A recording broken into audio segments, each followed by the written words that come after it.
Dans cette vidéo, je vais te présenter les projets qui, selon moi, auront le plus de hype et donc pourront faire les plus gros gains pour le prochain cycle de hausse.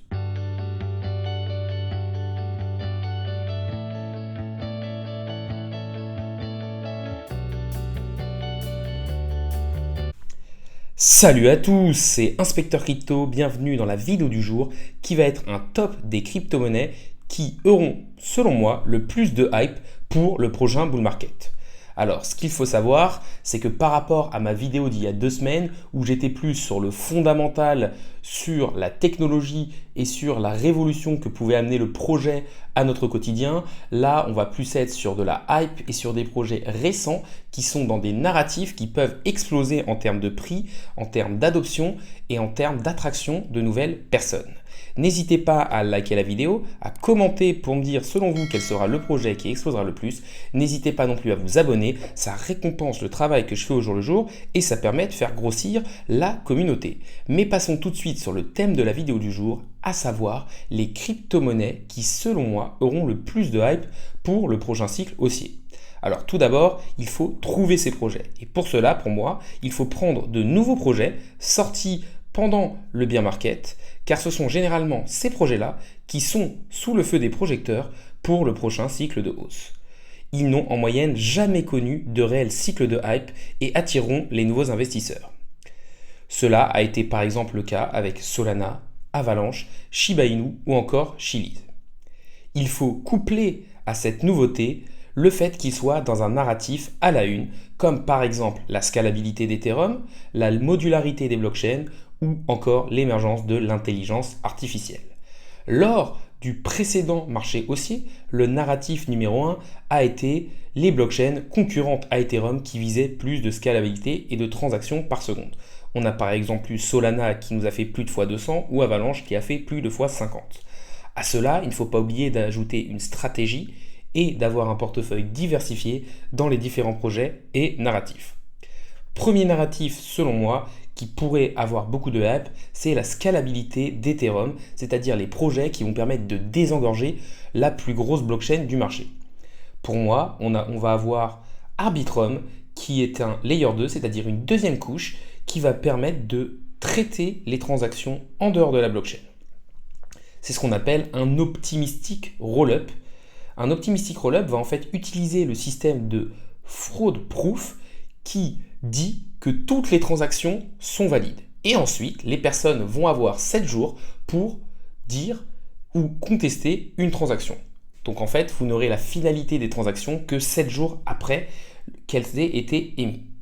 L'objectif d'Arbitrum est donc de désengorger le réseau Ethereum. Il y a déjà eu une légère hype grâce à son airdrop, mais pour moi, ils viseront sûrement à attirer beaucoup de nouveaux consommateurs avec leur gros écosystème et surtout des incitations économiques pour attirer de nouveaux projets et consommateurs lors du prochain bull run. Dans la même idée, on a un autre optimistic roll-up qui est le principal concurrent d'Arbitrum, c'est Optimism. Deuxième narratif, ça va être les nouveaux layer 1. Pour moi, oui, Ethereum a gagné, mais ça n'empêche pas que d'autres personnes vont être attirées par des blockchains qui essayent de faire ce que fait Ethereum en mieux. L'objectif de ces blockchains, ça va être surtout plus de scalabilité. Et pour ça, moi, il y en a un peu 2 qui sortent du lot. On va avoir Aptos, qui en fait est issu du projet Diem qui a été créé par Facebook. Aptos est beaucoup plus scalable qu'Ethereum. Ethereum est sur, pour l'instant, une quinzaine de transactions par seconde, quand Aptos vise plus de 160 000 transactions par seconde. C'est donc un layer 1 ou une blockchain qui utilise le Move comme langage de programmation. C'est un langage de programmation qui vise à optimiser les contrats intelligents. Leur objectif, c'est de traiter plusieurs transactions simultanément et en parallèle pour éviter le blocage de la blockchain. L'autre projet qui est aussi issu du projet Diem de Facebook, c'est Sui. Il y a eu un airdrop dont vous avez dû en entendre parler. Sui, c'est une blockchain donc issue du projet Diem qui vise une forte scalabilité horizontale. Ils utilisent aussi le Move pour sécuriser les contrats intelligents et traitent des transactions en parallèle. Pour moi, le dernier gros narratif, ce serait l'intelligence artificielle. Avec, pour moi, le projet qui est le meilleur, Fetch AI, qui est tout simplement une intelligence artificielle et une plateforme qui automatise des tâches via des robots intelligents qui peuvent prendre des décisions car ils sont alimentés par l'IA. Pour moi, ce sont les principaux narratifs. Après, il y en aura d'autres. Par exemple, l'interopérabilité des blockchains, c'est-à-dire le fait que les blockchains puissent interagir les unes avec les autres. Pour l'instant, on utilise pas mal de ponts, mais qui sont des failles de sécurité et qui sont compliquées à utiliser. Pour moi, dans ce type-là, et c'est aussi un projet qui est sorti lors du bear market, on a Axelar, qui vise donc l'interopérabilité des blockchains et à uniformiser le Web3 et la communication inter-blockchain.